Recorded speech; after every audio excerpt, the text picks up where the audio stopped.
I used to go to the pictures twice a week, often by myself, and it was an Elvis film, and seeing Elvis for the first time, and that was like, whoa. I mean, I didn't even know he was a popular singer. I just thought he was a film star. You know, he was the star of this film. I just go and see whatever was on, and that had a huge impact on me. It was, my parents had bought a record player, Dansette Monarch, and 1967, January, and bit by bit I got into pop music. I was listening to Radio Caroline, and I had a radio transistor in my bedroom, and I'd heard Penny Lane, the new single by the Beatles, a couple of times. I thought, I'm going to buy that, and I hadn't ever bought a record before. My mother had bought The Sound of Music, and my father had got EP by Jimmy Shand and the band.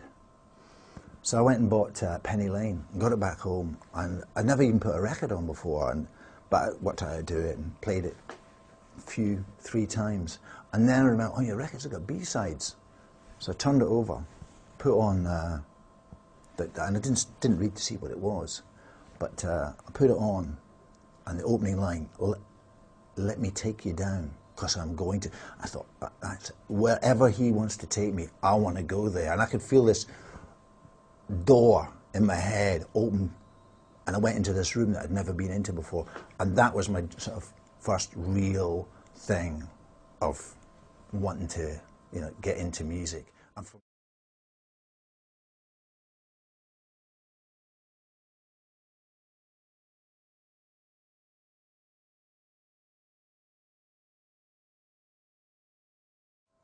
We didn't have any big plans. You know, I actually thought this was just going to be for a laugh, and because the idea of success, I hated long-term careers. I hated any bands that made more than 3 albums at the most.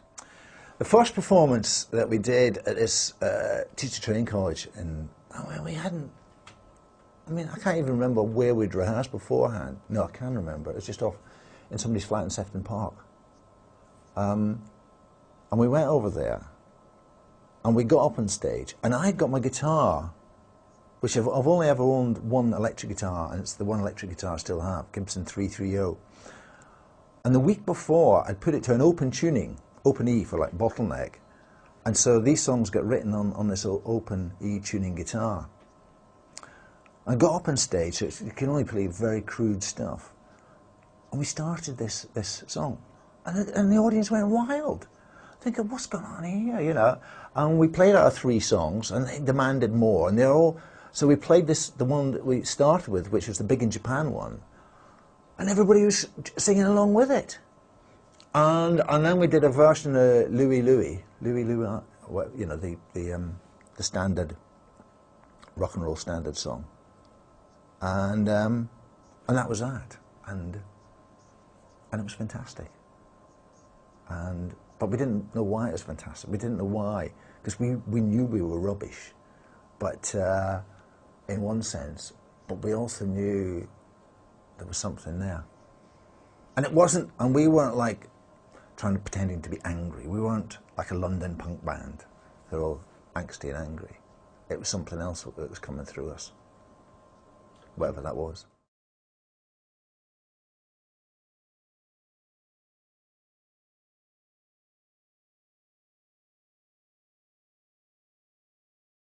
I've got a Celtic, in a Scottish background, so I've got a Celtic background, and Liverpool didn't feel like an English city to me.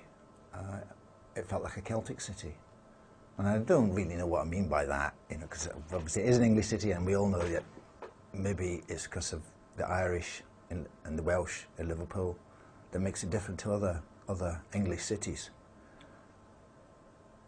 But there's something about Liverpool that I could identify with, and I've never been able to identify with any other English. Newcastle a little bit, but this is the only city that I've ever felt. But I have a huge love-hate relationship with it as well. I just have to hear about something in the news about Liverpool and just say, oh, don't embarrass yourselves, you know, oh no. But it's a real deep love-hate thing.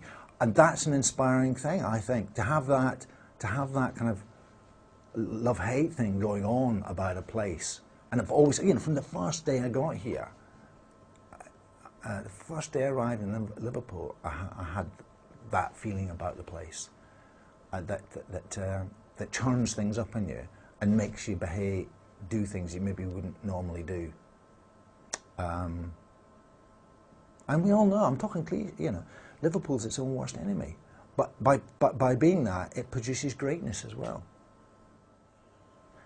Liverpool tends to have a great music reputation. And actual fact, if you took away the Beatles, you know, I'm sure Birmingham, Manchester, Bristol, they're all equally as producing as much stuff. But of course, Liverpool loves to tell the world that it is the music capital of Britain. And I love to believe that as well. One thing about, over the past 30 years, Liverpool has produced songwriters. They produce blokes that want to know how to write songs. You know, that's what it is. You know, it's that Welsh and Irish influence. It's about songs. It's about melodies. It's about great choruses. And so Liverpool, being the only Celtic city in England, is the only city that taps into that. London doesn't. You know, London's just, oh, we're into rap now, we're into hip-hop now, we're into techno. It's just like, there's no, oh, we're into sounding like Howling Wolf now.